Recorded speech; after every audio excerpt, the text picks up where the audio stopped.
Before a hospital, before science, before anyone ever asked a doctor, how long do I have? The Yoruba people of West Africa already had the answer. Not in a textbook, not in a laboratory, but in a story so old, so uncomfortable that it has been quietly passed down for thousands of years. In the beginning, there was no death.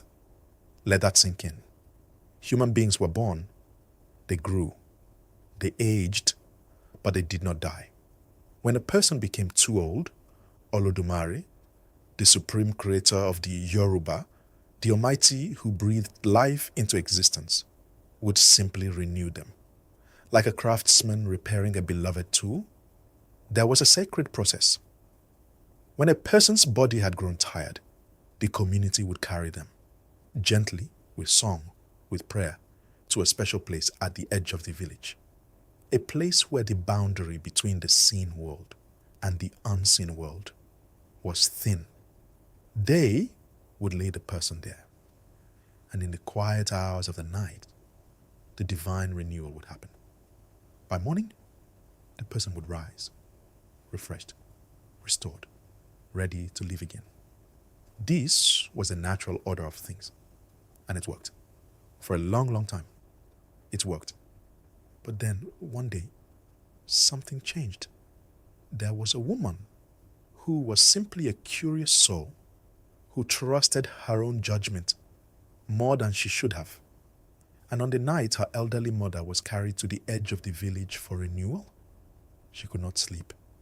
She lay in her hut, staring at the ceiling, her mind buzzing with worry.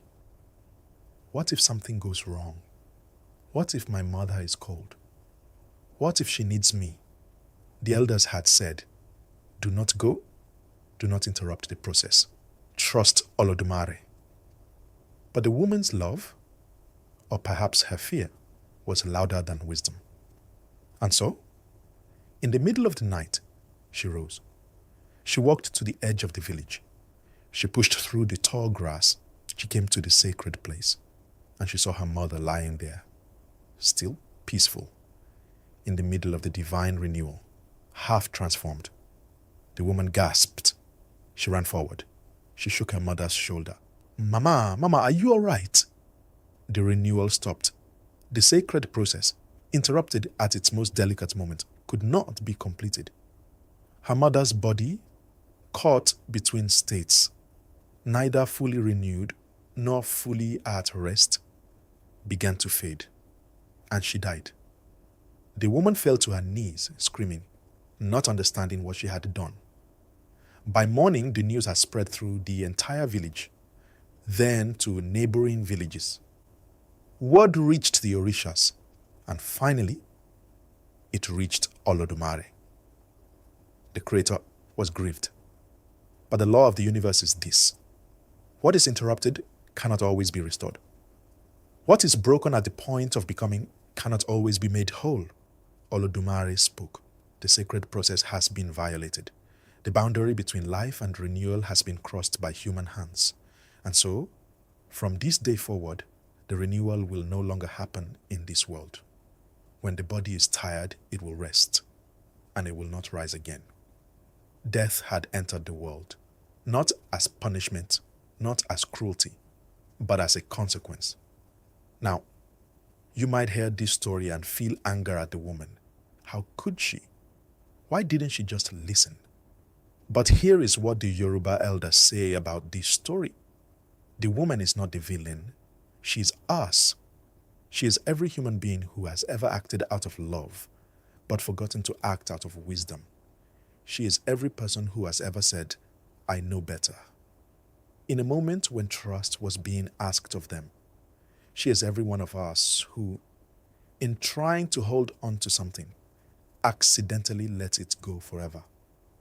The Yoruba people did not tell this story to make people feel guilty about death.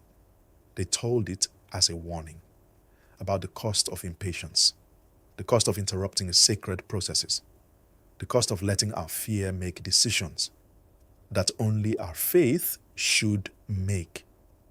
When every instinct tells us to act and control, a seed grows in the dark. You cannot dig it up to check on it. A healing takes time. You cannot rush it. A transformation happens at its own pace.